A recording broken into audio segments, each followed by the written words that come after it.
लगता है धीरे धीरे समाज का ताना बाना ढांचा कुछ बिगड़ रहा है। मुस्कान, सोनम, संगीता, सुमाया, रजिया, ये सब वो पत्नियां हैं जिन्होंने अपने प्रेमियों के लिए अपने पतियों को निपटा दिया, यानी कि मार दिया। चाहती तो छोड़कर जा सकती थी, लेकिन जाने क्यों इन्होंने जुर्म का यही रास्ता चुना। भला जुर्म और नफरत पर चलकर आखिर इन्हें कौन सी मोहब्बत हासिल करनी थी। ऐसी कोई मोहब्बत नहीं होती जो कत्ल और जुर्म और नफरत के रास्ते से होकर आए। दरअसल जिन 10 कातिल पत्नियों के बारे में मैं आपको आज बताने वाला हूं, वो प्यार दरअसल वो नहीं है। उन्होंने प्यार, सब बोलते हैं कि प्यार में ऐसा किया, प्यार में नहीं किया। ये वहशीपन है, हवस का गंदा खेल है। तो शुरुआत आज से ही करते हैं, और वही बेवफा सोनम से, यानी कि मेघालय शिलोंग हनीमून मर्डर। इंदौर के राजा रघुवंशी की जो लाश पहले गायब हुई और जोड़ी के हनुमान ट्रिप के दौरान मिली, और उसके बाद में पुलिस के अनुसार राजा की पत्नी सोनम रघुवंशी ने अपने पूर्व प्रेमी राज कुशवाहा के साथ में मिलकर उसकी हत्या की साजिश रची। सोनम ने शिलोंग में हत्या के बाद में इंदौर की ओर भागने की योजना बनाई, लेकिन बाद में यूपी के गाजीपुर में खुद को पुलिस के हवाले कर दिया और गिरफ्तार हुई। राजा का शव 2 जून 2025 को चेरापूंजी के पास नदी के घाट पर पाया गया, और इस मामले में प्रेमी राज कुशवाहा और बाकी 2 अन्य अज्ञात आरोपियों को, अज्ञात तो क्या वो ज्ञात हैं, उनको गिरफ्तार किया गया है।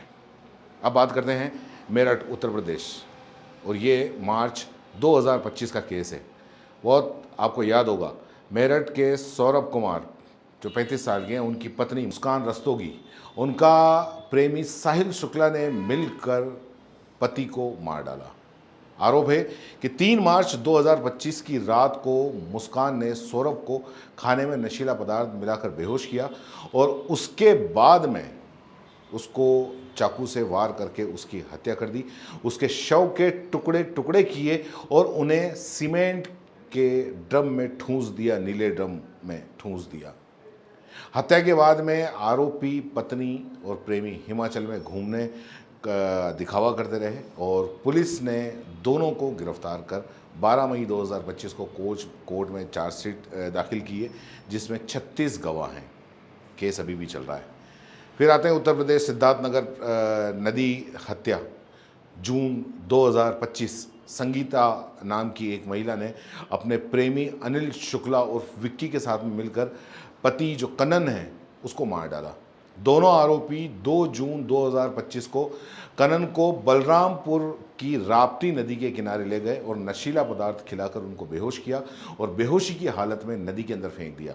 कनन की 9 जून 2025 को नदी के किनारे हल्की मिट्टी में कंकाल के रूप में लाश मिली, और पुलिस ने संगीता और अनिल शुक्ला को हत्या का दोषी मानते हुए गिरफ्तार किया। फिर आते हैं मुंबई, महाराष्ट्र। घरेलू कांड के नाम से था जो घटना है, मई 2025 की है। दक्षिण मध्य मुंबई, एंटॉप हिल।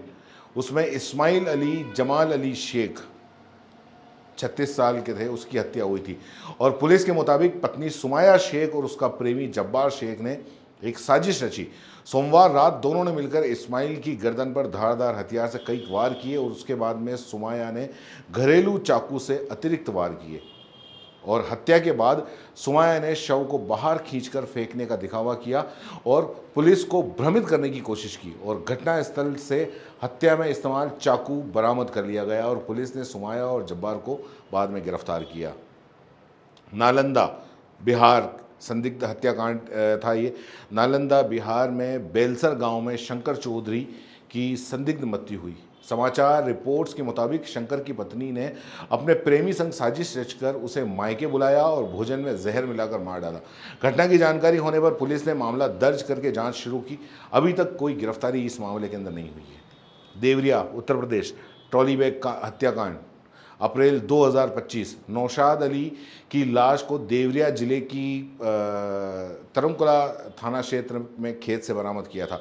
जांच में बाद में पता चला कि नौशाद की पत्नी रजिया और उसका प्रेमी रोमान, जो कि उसका भांजा था, उसने मिलकर हत्या की साजिश रची, और नौशाद को पहले नशीला पदार्थ दिया और फिर तेज धार चाकू से गर्दन पर वार करके उसकी हत्या कर दी, और लाश को ट्रॉली बैग में पैक करके गांव के करीब 60 किलोमीटर दूर फेंक दिया और पुलिस ने रज़िया को गिरफ्तार कर लिया। रोमान और उसका साथी हिमांशु जो थे वो फरार हैं और पुलिस उनकी अभी भी तलाश कर रही है। बिजनौर का मामला था, उत्तर प्रदेश, कॉन्ट्रैक्ट किलिंग थी। ग्राम मथुरापुर के पास में 28 अगस्त 2024 की बात है। वहाँ पर एक युवक की लाश मिली जिसकी पहचान रईस के रूप में हुई और पुलिस ने बाद में खुलासा किया कि रईस की पत्नी दिलनाश ने प्रेमी जावेद के साथ में मिलकर 1 लाख रुपए देकर उसकी हत्या करवाई थी। तलाशी में शव खेत के किनारे पाया गया जिसकी गला दुपट्टे से बंधा और चिरा हुआ था। बाद में पुलिस ने दिलनाश, जावेद और क्लीनर आकाश और उसका साथी अब्दुल वहीद इनको गिरफ्तार किया। बिजनौर, उत्तर प्रदेश, प्रेम प्रसंग हत्याकांड था। ये अप्रैल 2025 की बात है। किरतारपुर क्षेत्र में डोलकिया गांव में 29 अप्रैल 2025 को फारूक नाम के व्यक्ति की गोली मारकर हत्या हुई। आरोप है कि उसकी पत्नी अमरीन के प्रेमी भांजा मेहरबान और उसका साथी उमर ने फारूक को जंगल में गोली मार दी। मेहरबान को गिरफ्तार कर लिया गया। पूछताछ में उसने स्वीकार किया कि वो अमरीन के साथ में पिछले 5 वर्षों से प्रेम संबंध में था और फारूक के पता चलते ही दोनों ने मिलकर उसे मारने की साजिश रची। इसके बाद में आता है आगरा का एक और उत्तर प्रदेश का 14 मई 2025 गांव में था। वो उस एक पति जिसका नाम भीमसेन और पत्नी बबीता सिंह और उसका प्रेमी था दीपक सिंह, ईंट भट्टे के अंदर काम करता था। दीपक ने शराब के नशे में जो है वो छोड़कर भीमसेन को बुलाया और रामफूड और गले में चोट जैसे उसके निशान पाए। शव एक अधूरे मकान के अंदर पाया गया। पुलिस ने दीपक का कबूलनामा लिया और बबीता और दीपक इसके अंदर इन्वॉल्व थे। ये सारी की सारी जो घटनाएं हैं ये उन पत्नियों की हैं जिन्होंने अपने पतियों को प्रेमियों के चक्कर में मार दिया। तो ये समाज ऐसा लगता है कुछ बदल रहा है। आपका क्या कहना है नीचे कमेंट बॉक्स में जरूर बताएं। धन्यवाद।